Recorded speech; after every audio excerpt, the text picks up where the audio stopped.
In the name of the one and only, we invite you back to the second segment of our discussion on fascism, on its definition and description, and its applications and implications in the current crisis around the world. We ended the previous session with a definition of fascism, and let me repeat that one more time so we can stay together for those of you who are just joining us. Is that a common definition of the term focuses on three concepts: that the fascist negation of anti-liberalism and anti-communism and anti-conservatism. As confusing as that might be, because it both rejects the left as well as the right. And part of the reason, in my opinion, is that rejecting both the left and the right allows for them to manipulate the middle ground, but in other words, to radicalize the middle. I do understand that that's a contradiction in terms, but to radicalize the middle class, the middle ground, and the middle realm of the political spectrum, but then radicalize them not in terms of what those other ideologies stand for, but rather to give them a different dimension, that of nationalism. And it can negate liberalism and communism and conservatism, but it thrives on nationalism.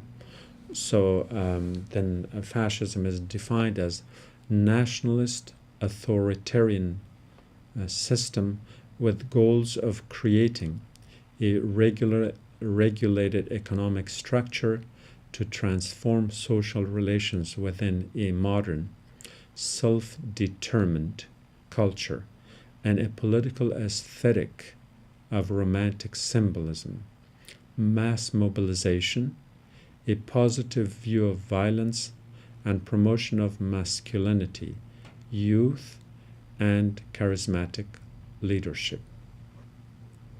Now,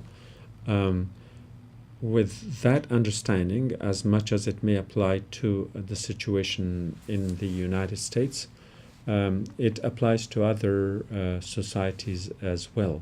So let me give a short elaboration on certain other terms that have been attributed to fascism. One is that it has to have a mythic core in the permutation of many of its cultural concepts, and it's also defined as a populist ultra-nationalism that has to have three elements in the rebirth of a myth. That's the first one, the rebirth of a myth, a populist ultra-nationalism, and the myth of decadence. In other words, you have to be in the doldrums, in some kind of a crisis situation, so that fascism comes as a sort of a salvation, not necessarily in the religious sense of it, but more in the economic sense of it. It is a genuinely revolutionary trans-class form of anti-liberal and, in the last analysis, anti-conservative nationalism. In that sense, that's another way of looking at it. There are scholars who have distinguished that as an interwar period in which it manifests itself in elite-led but populist armed party. Again, that might fit the description of the profile of many. Other scholars have defined fascism as a form of political behavior marked by obsessive preoccupation with community decline and humiliation. And that's why, in a sense, the victimhood and the need to victimize others or to blame others or to transfer, in a sense, to transfer responsibility for that decline and humiliation, whether justified or not. Other scholars have defined it as racism, including anti-Semitism, as a characteristic of fascism, and we talked about that in the previous segment of this discussion. It's a racially unified society in a way, hierarchically, and organized around the concept, at least in respect to the situation in Germany in the previous century, as what's called as Volksgemeinschaft, that it is a populist in a way, a populist ideology. There are other scholars who claim that National Socialism, the full name of the Nazis, and communists are essentially manifestations of populism, and yes, they are, or they were as they operated. Otherwise, they would not have. Of course, in Russia, they claimed power in terms of the populace, as the Communist Party being the representative, the rightful representative of the working masses of the Soviet Union. And of course, we saw that the Nazis came to power through popular election themselves. So therefore, the populism element is in there. We again, since we are giving you an overview that fascism was influenced by both left and right. It started with the syndicated with the guilds as fascists in Italy, and then it moved on to the right, and it's conservative group then, but then later on it became a more nationalistic, or rather super nationalistic, and it's also defined sometimes as an anti-rationalist.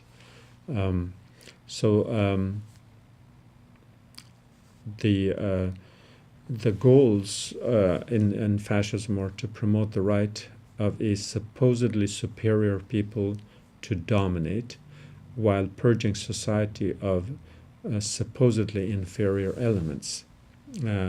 This would have to become necessary to justify violence against targeted groups within fascism, because, as I said earlier, they need to have an enemy to blame for the humiliation or decline, whether it's economic, political, or moral decline, or all that.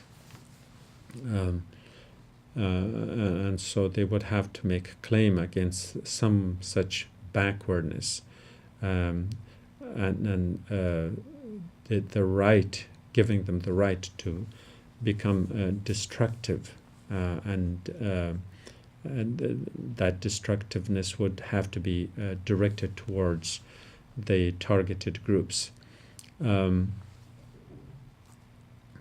There were other forms and variations of the fascist movement, especially in France, and we are not going there because that's a whole other discussion. Needless to say that we know that King Victor Emmanuel III of Italy at the time forced Mussolini to resign as the head of government and placed him under arrest in 1943. Then the question comes as to why then he rose to prominence in spite of that. In other words, there was some degree of accountability, responsibility, and authority in Italy that could harness the unbridled power of the fascists in Italy. Yes, there was, but because Italy came under attack, it was the Germans who went and freed Mussolini, brought him back to power, and under the Germans, Mussolini created what's known as the Italian Social Republic, of which Mussolini became the head.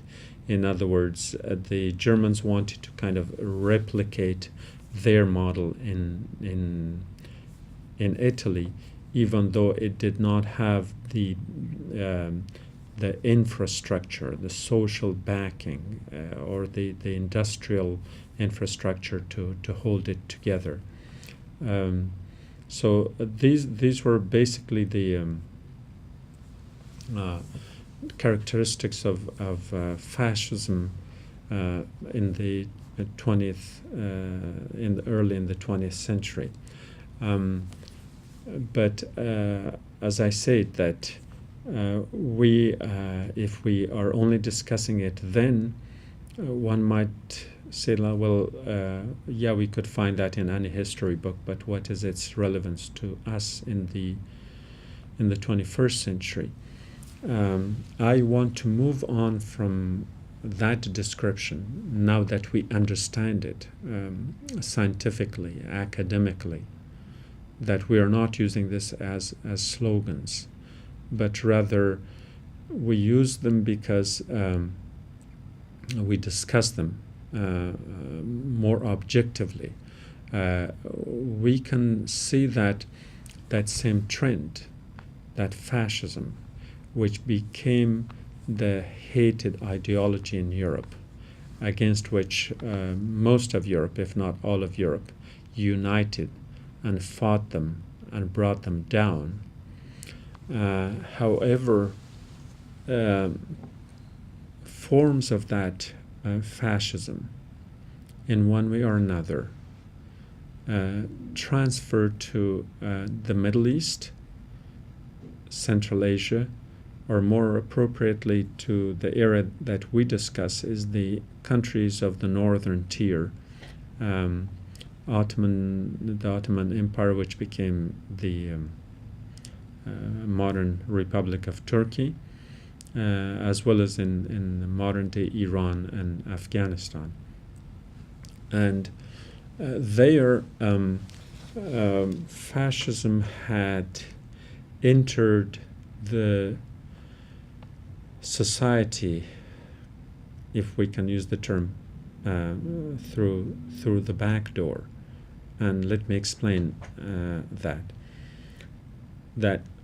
the very speedy economic and industrial progress in Germany at the end of the 19th century made Germany an envy of everyone in Europe as well as outside of Europe.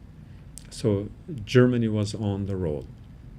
Germany, that had only recently become a one nation state, was now the most industrial, the most hardworking, the most progressive, the most liberal, the most accepting. Compared by any standard, Germany was the symbol of modernity in Europe in the first half of the 20th century.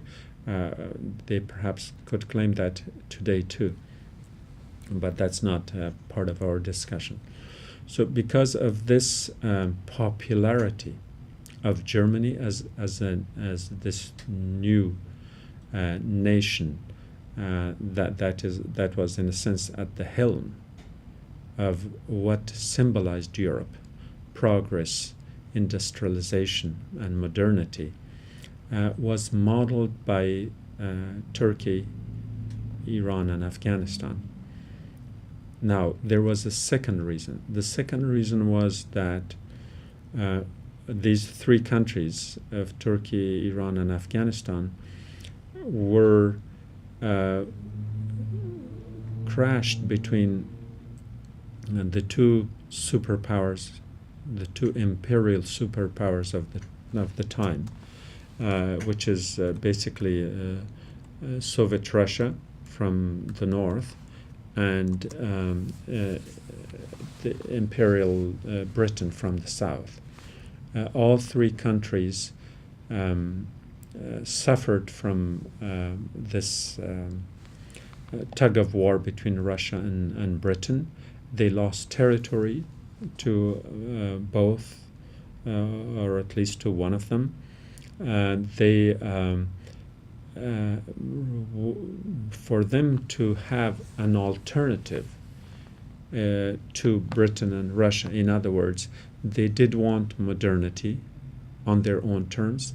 They wanted to follow a European model, but a European model that was not a threat to their integrity and not a threat to their nation states and not a threat to their territory. And Germany was that.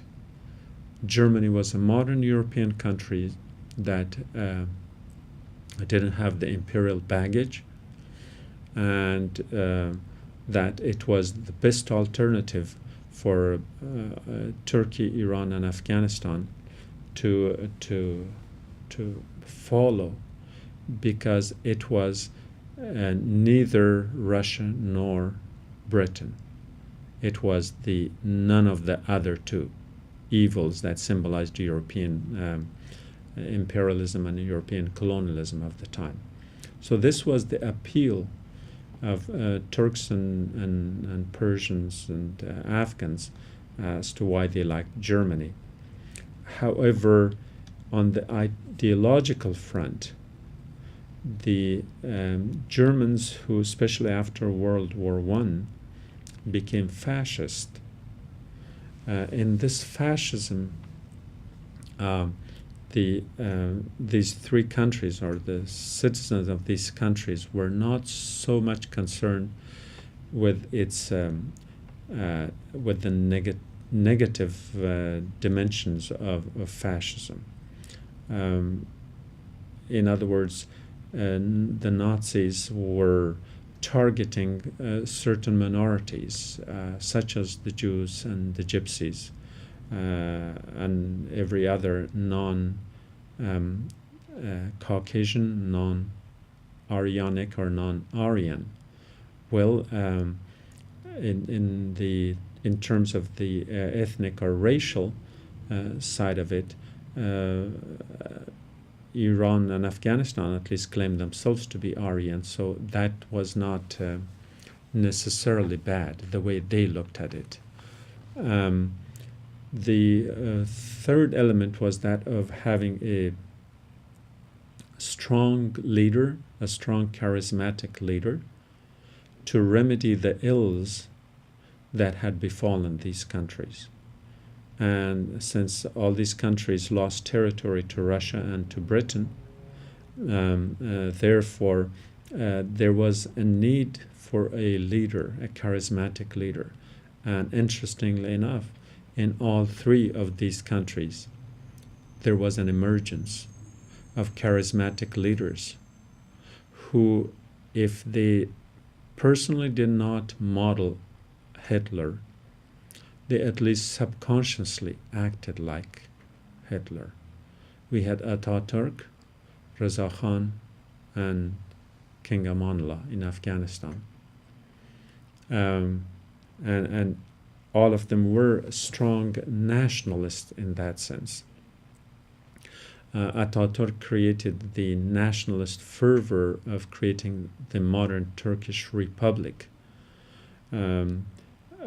by abandoning the glorious plans of Talat and Jamal and Anwar Pasha in terms of who wanted to dwell on this irredentist pan-Turkic concept of expanding or uniting all Turkic tribes from Central Asia to Europe into one nation state. Instead, Ataturk went for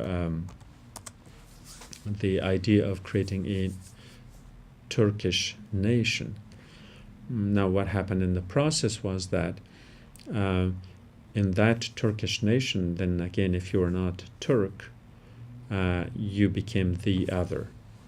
And just as the Nazis tried to create a pure Aryan nation in Germany, the Turks did pretty much the same. There are matters that require further elaboration on that, but we can, in a way, look at the expulsion of the Greeks and the genocide of the Armenians as an element that played right into that formula of creating a Turkish nation. And the third element would be the denial of the Kurds as being ethnic Kurds and reclassifying them as mountain Turks, and therefore creating an artificial state. And who knows that if the Kurds were not Muslims, that if their fate would have been any different than those of the Armenians and the Greeks. So a nation state had to be created with a more integrated and homogeneous character, whether that was defined by religious, linguistic, or ethnic identity. In Persia, pretty much the same thing happened, of course not to that extent, but there are the kind of the modeling of a Shi'i Persian concepts that dominates and pervades and permeates every walk of life, that the minorities in Iran, in modern Iran, or in Persia, and then had to be defined as Persian, and even though there were exploitations of the other minorities, such as the Azeris by the Russians during their incursion into Iran during World War II, or the manipulation of the Kurds by the Iraqis afterwards during the period of the Shah. All of these are kind of playing with the concept of ethnicity, and so therefore Iran does not recognize that, and so therefore the imposition at the cultural level or at the political level of a Persian identity historically on all the citizens and residents of that political entity known as modern Iran or the Islamic Republic, therefore in a way indicates that. Now, we also know the close relationship between these three and the German leader, and for that I think the only, or perhaps one of the few, autographed pictures of Adolf Hitler was given to Reza Khan of Iran. In Afghanistan, the concept of nationalism had its own fervor, and King Amanullah manipulated that in the positive way in trying to regain the sovereignty of the country from the British, who had created impediments of kind of external control or British control on the external affairs, or the British veto right on the establishment of having foreign affairs or foreign delegations in the court of Kabul, which was primarily targeted against the Russians at the time. But other than that, in Afghanistan too, the creation of a national language and a national army and the national this and that, all of that came in the time of King Amanullah. And as far as the nationalistic fervor of it goes, it's beyond doubt.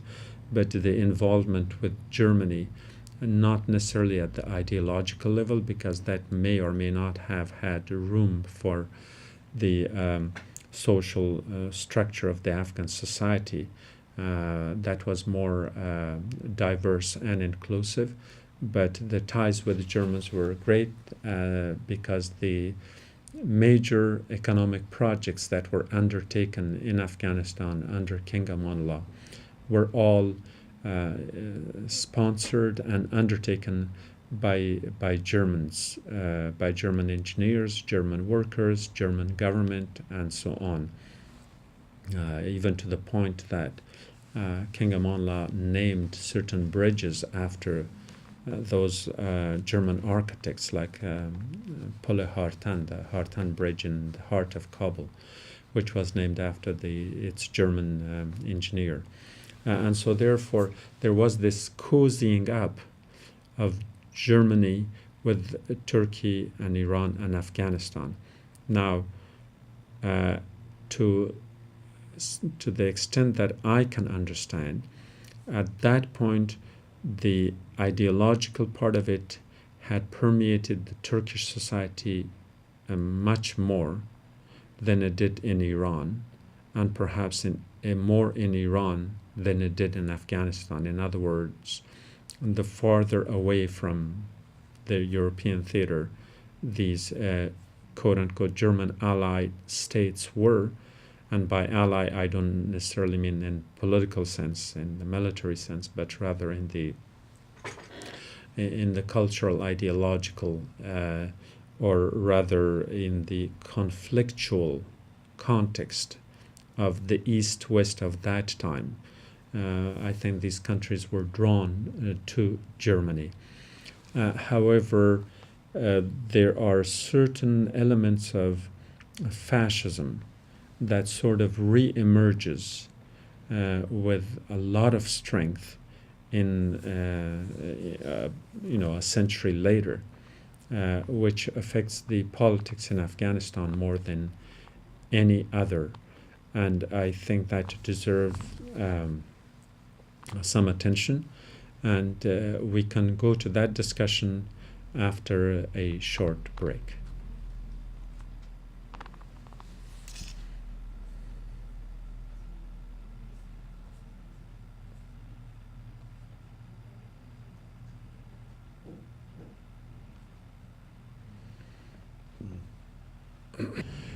We are back with you for the second half of our discussion on fascism.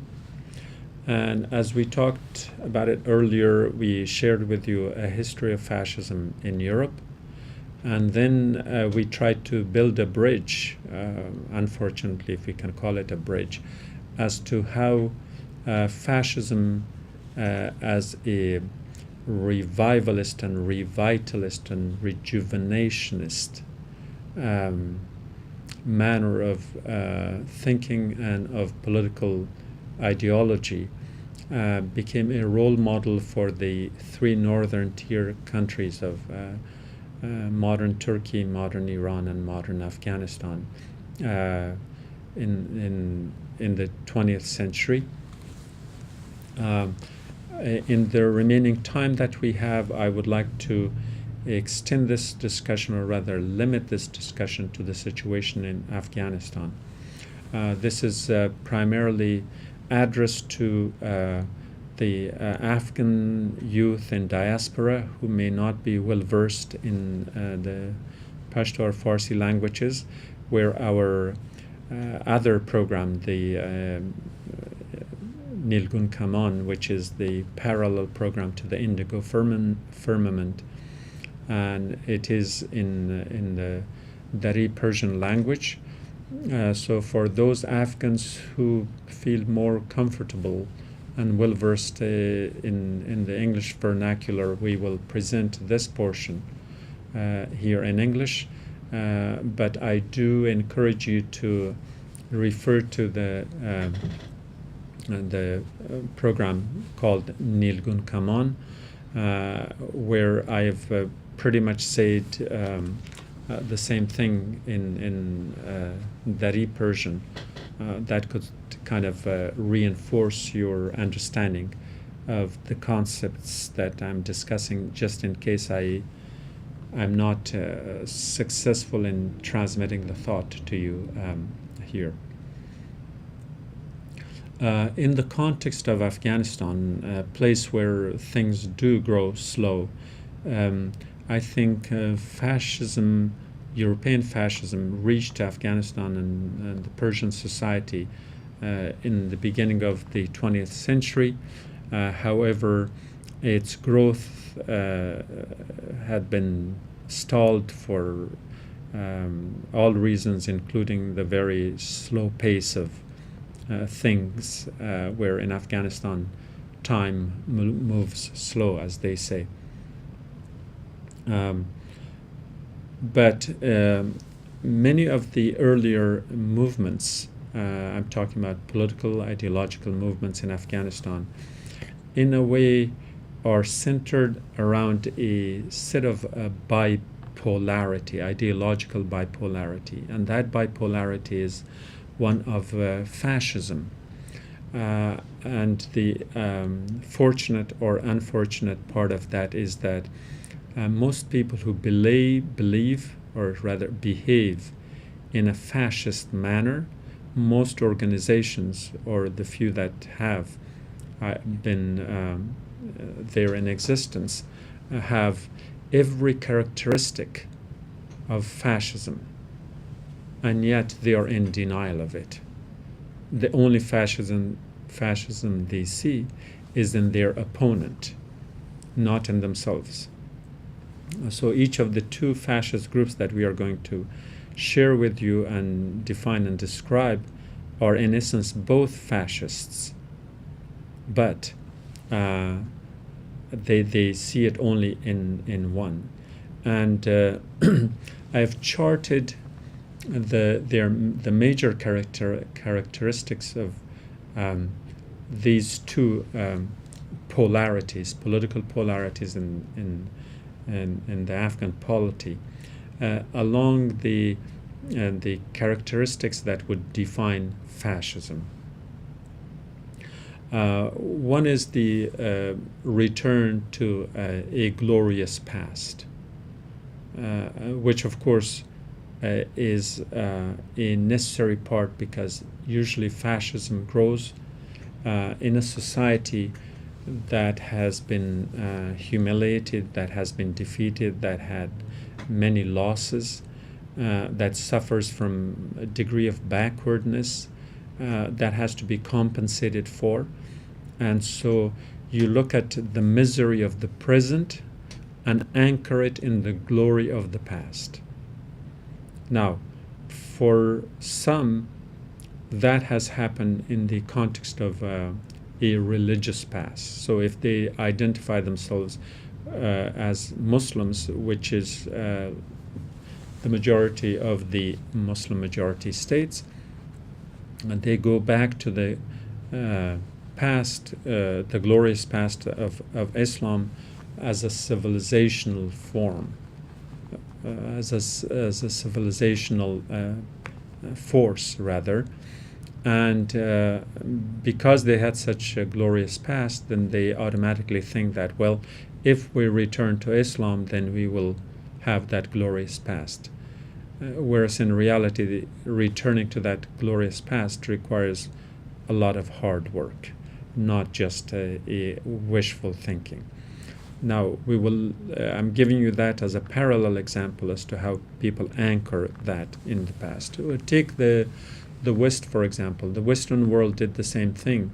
They were tired of Christian theocracy, and they wanted to go back to their glorious past, which they idealized in the Greek model. And it was the Greek model of democracy that they adopted, and now they call it the Western democracy.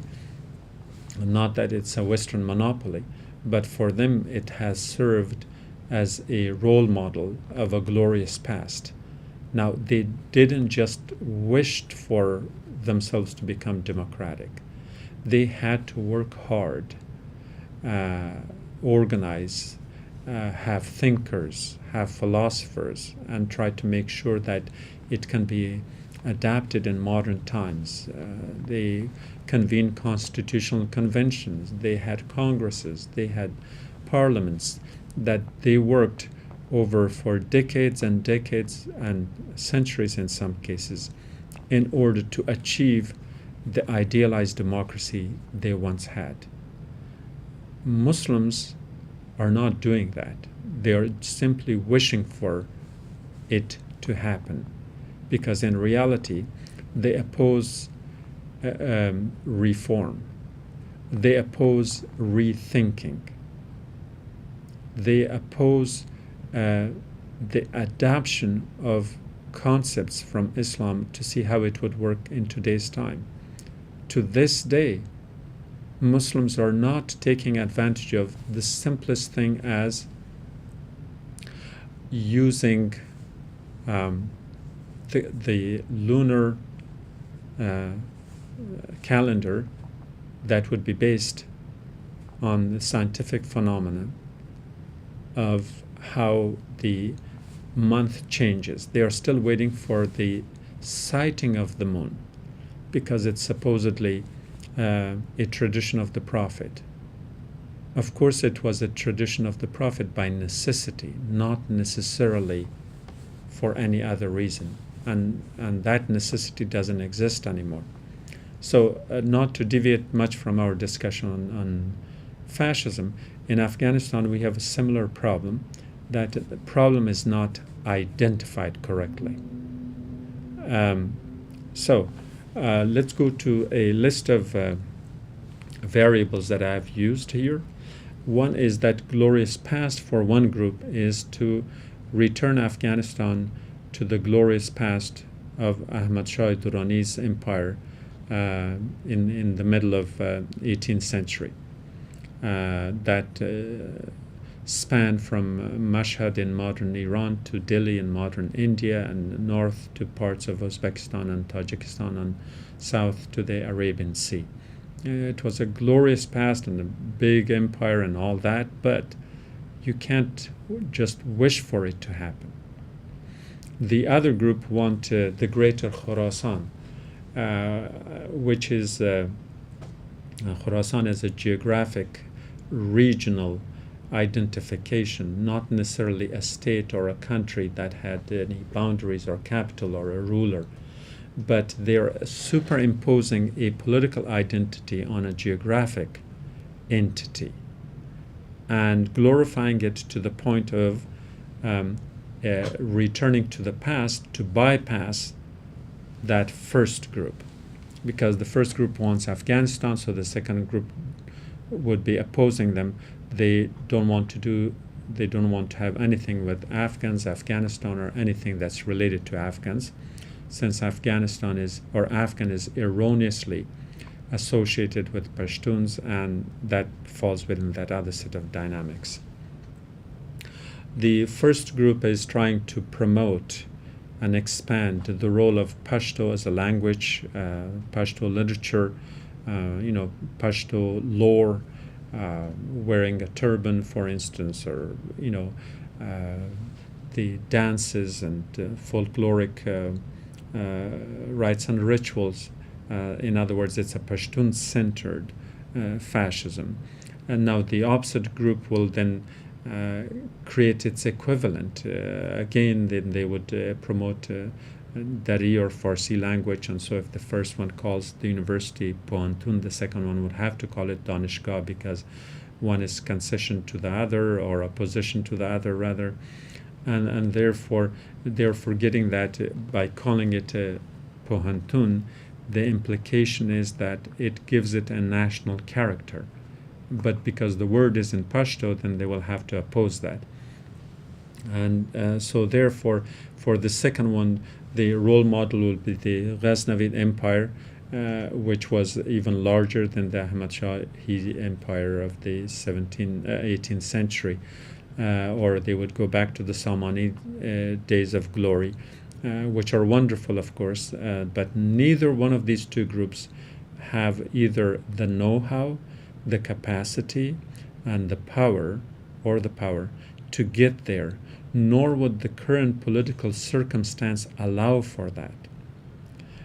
And even if they take a step towards either creating the greater Afghanistan or the greater Khorasan, chances are that such attempts will be hijacked either by the regional powers or the global powers. Just look at the disintegration of the Ottoman Empire. All those countries that wanted to become independent, or the countries they carved out to make them independent, Iraq, Syria, Jordan, Palestine, the rest of them, they were all hijacked because they either became part of the protectorate of France or of England, and they did not become independent nations right away. Or for that matter, the Philippines, that the Americans, quote-unquote, liberated from Spain, but then they colonized them themselves. Or Cuba, for that matter. So the situation in Central Asia cannot be any different. That if there is, which I think in terms of the possibility it may exist, but in terms of probability, it is very, very, very highly unlikely for either the greater Khorasan to materialize or the Grand Afghanistan to materialize.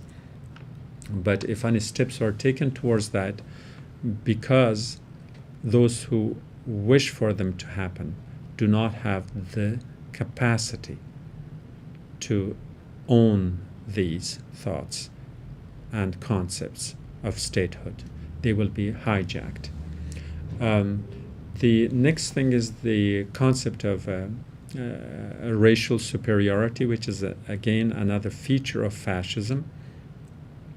So the first group is emphasizing the Pashtun identity in the context of an Aryan identity, and we must clarify that the Aryan that the people of Central Asia claim does not have the political baggage of the Nazi Aryans. And so in Central Asia, among the Afghans and Persians, it is still a rather positive term, not a negative one. However, the way they employ it, it still has the same racial connotations. So for the Pashtun, they would define the Aryan, the concept of an Aryan race, in the context of valor and bravery and the love of the country, and whether it's the song and the folklore and the landai and the various forms of other poetic expressions, it shows how brave the Pashtuns are. The missing point here is that yes, Pashtuns have been brave in the face of many invasions, and that's not because they are Aryans, but because the geographic setting demanded of them that when their country was invaded, whether it was Alexander or Cyrus or Dariush or Genghis Khan or Timur, etc., that it was the geographic strategic location of this land that drew the invaders to it, and thereby it made it incumbent upon its residents to fight back. So if one's country is invaded or one's home is invaded, you have to fight. Now, if somebody breaks into your house, you don't fight them because you're white or brown or black or of any particular race or religion or creed. It's because it's a necessity. But the Pashtuns would define that as Pashtun as as the Aryan race, with emphasis on valor and bravery. Now, on the other side, they would define the same Aryan, but as nobles, which is a term that perhaps the Nazis defined Aryan as such, whereas etymologically the term Aryan simply means the settled communities of the Aryanic people in Central Asia, as opposed to or in contradistinction to the herders of animals and the rest. They each both need an internal and external enemy, and these are again defined in the context of, for one group, anything Iranian, and that is in the context of modern Iran, or its expansionist policy, or it could be the Shia identity, or it could be the language link. So this is seen as foreign and the enemy, the other. And for the other group, it is the political interference of Pakistan and their support for the Pashtuns that is often cited. And as I have mentioned in the Nilgun Kaman program, that Pakistan would be, at least the establishment in Pakistan, which is predominantly a Punjabi, ethnically Punjabi establishment in Pakistan, they would be the last ones to support anything Pashtun, because they're it's the Pashtuns are their nemesis in a sense. They're competitors. They do not allow for years. They did not allow for Pashto language to be spoken, to be used as a medium of education or communication, other than having some radio programs and things of that nature. Most Pashtuns were still educated either in English or in Urdu. And even during the time of the Soviet invasion, the government of Pakistan did not allow or promote any organization in Pakistan. Organizations of Afghans in diaspora, the refugees, to come around any concept that smelled of any affiliation with Pashto or with Pashtuns. Instead, they only supported those who had a religious affiliation. In other words, Pakistan's own raison d'être, its own identity, is defined by a kind of a religious nationalism. That's why Pakistan is the land of the Muslims versus India, the land of the Hindus, or at least that was the concept in the beginning. And so therefore, for Pakistanis to follow on that theme, they only supported Afghan refugees who vowed to fight the Russian based on their religious ideology, not their ethnic background.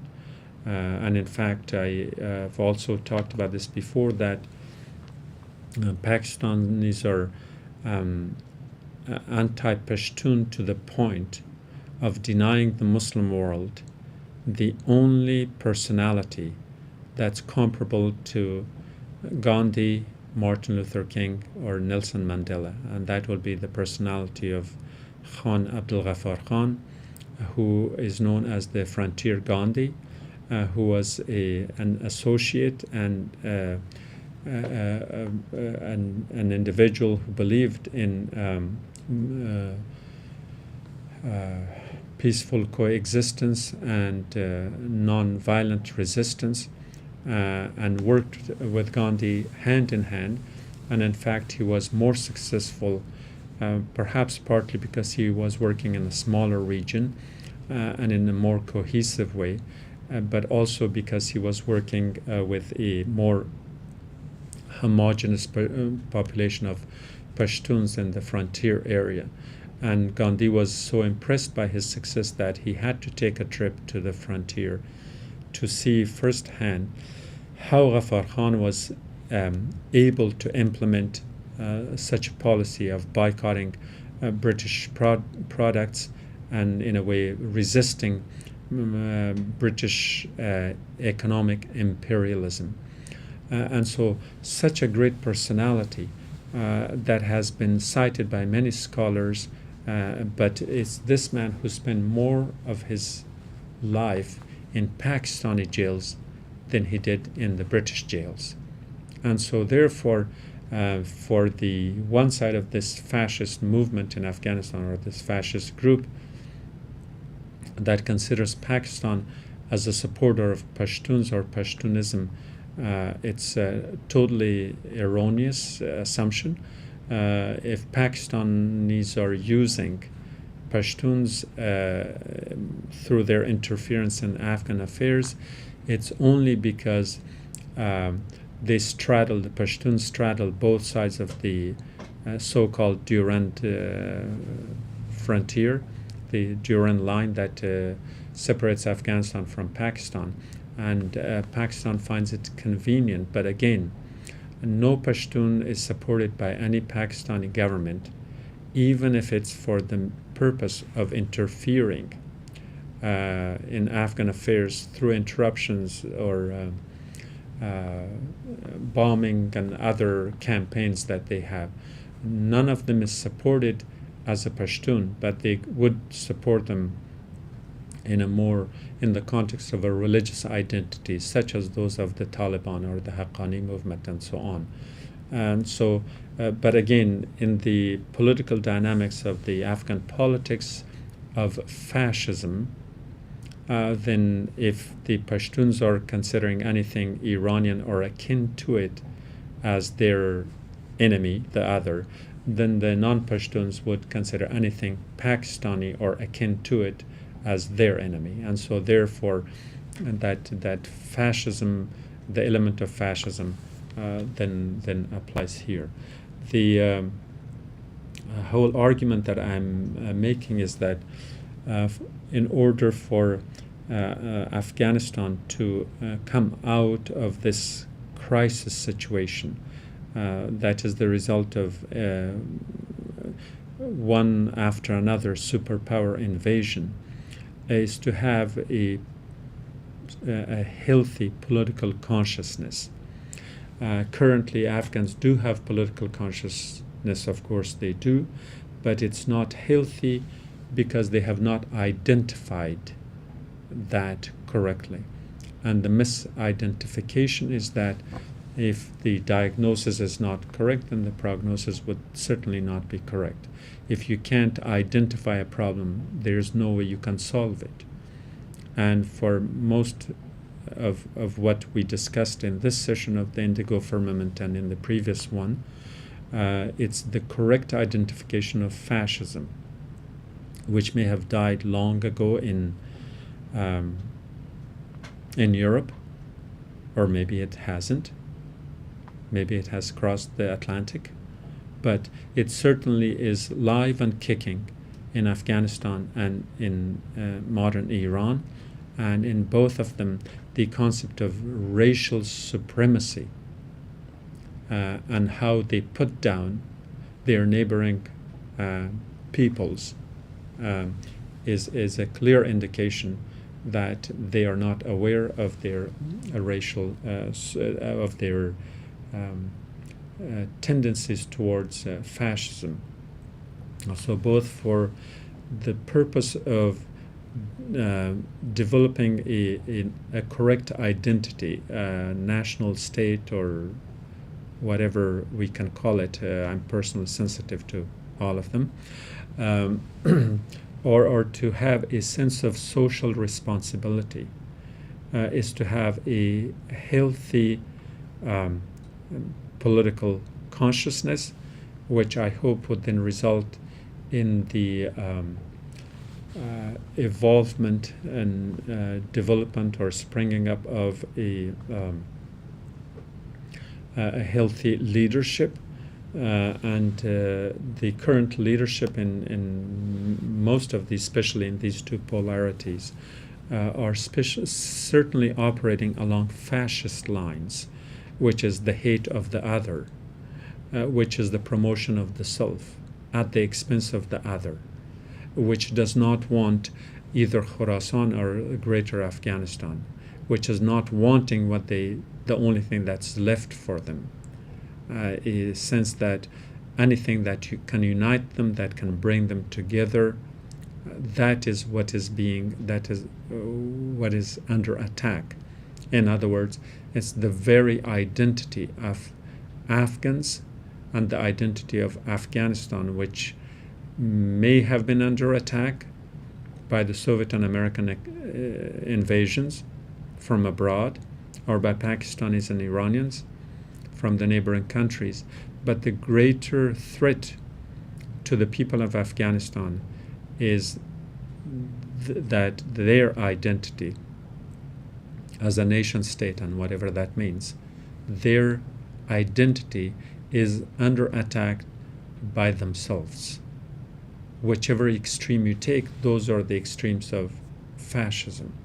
And we defined it over and over to make sure that this doesn't result in any kind of misunderstanding. So we hope that we had been able to shed light on what fascism is, so we can find out its symptoms in our social and political behavior in the Afghan society, and fight it, because it has become obsolete elsewhere, and it's time that we renew a commitment to a fraternity of all the ethno-linguistic people of Afghanistan to come together and to look within themselves and to self-identify where the problem is and how to go